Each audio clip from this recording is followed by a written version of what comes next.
What is going on, everybody? As I said, if you followed me on Twitter, I was very confident in the fact that Ciryl Gane and John Jones would not go to decision. I was very confident. A couple people slid in my messages and told me I was crazy, told me that these guys are primarily decision fighters. Well, guess what? I was right. I was able to buy all my coworkers some sodas because I was right. Hit that ticket. Anyways, hey, if you guys have not done so, hit my channel with a subscribe, leave me a comment, and hit a like on the video. I just appreciate everybody's support, and I look forward to continuing to grow this thing another year with you guys. And so far, it has been a great 2023. So let's look at our first of four moneyline picks for the week. I like Volkov versus Romanov, and in that fight, I like Romanov at a 1-unit bet on the money line. I don't really have much in terms of betting props and all that to work with right now as I'm recording. We don't even have numbers on Caesars, but I do like Romanov, and based on my research, if you look at it, Romanov has been just running through minor competition prior to his loss to Tybura, but let's think about it. He's young. He's learning. I think this loss makes him grow. And he's coming in, he's fighting a guy, Volkov, who can get wrestled, who can get put to the ground. And Romanov has that ability. I think he gets him to the ground, mounts him, and just takes control of the fight. I think this is a great bounce-back spot for him. I just don't think Volkov has much for him. Volkov is pretty good, but he kind of reminds me of a Tybura, and I think if Romanov fights Tybura again, I think he wins.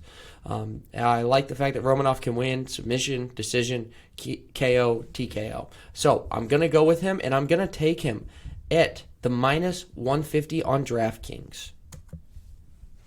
Now we have Dumas versus Fremd. I am going to go ahead and go Fremd. I don't think Dumas has fought anybody. So let's talk about that. Why do you say that, Gino? Okay, well, good thing I pulled it up over here. Let's see. Let's see.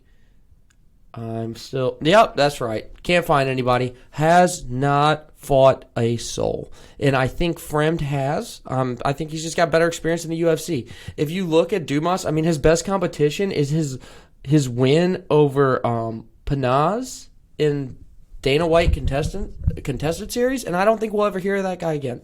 So, anyways, I'm going Fremd. I'm going with him at a 1-unit bet. It is a dog play, but I think it's a dog play with some value on it. And I'm going to take him on MGM at plus 165. If you look at the line differences, it speaks for itself. So, Nam versus Silva, another dog play, my favorite dog, actually. I'm going to take him on MGM at plus 170. He has some notable fights over his career in Schnell, Kara France, Pettis, Zumagulov. He's very hard to finish. None of those guys I just listed that can get finishes have finished him. He's fighting a guy in Silva that his primary means of winning, I think, in this fight is going to be getting a finish. I don't think it happens against the Nam. So I think Nam outlasts him. I could see him getting a decision win over here. But he recently did defeat Odie Osborne in round 1 with a KO. So that's one thing to look at in his favor. But I'm going to play him just on the money line at plus 170. Finally, let's talk about the main event real quick. I am very confident in Jan's ability to bounce back here. If you look at it, I mean, he's lost to Sean O'Malley, but I think he beat Sean O'Malley. Very controversial loss to Aljo in the split. I just think he's had a tough run. He's fought the top fighters. I don't think Dvalishvili is a top fighter, and that's why I think Jan deserves his minus, what do we got? Minus 280. He's as high as minus 280 on FanDuel. I'm going to take him minus 255 on DraftKings. But I like it, but I'm going to go 1.5 units because he's one of my more confident bets on the week. So those are my 4 plays, guys. I get a lot of my information from the guys at DFS Army. It's a DraftKings FanDuel site. But we do a lot of work in the Discord with pretty much everything. It's a lot of fun. It's a great community. If you will use my promo code DFLGino, you will get 10% off for life. And again, I appreciate you guys. Reach out to me. Hit me up. Let's make some money this weekend.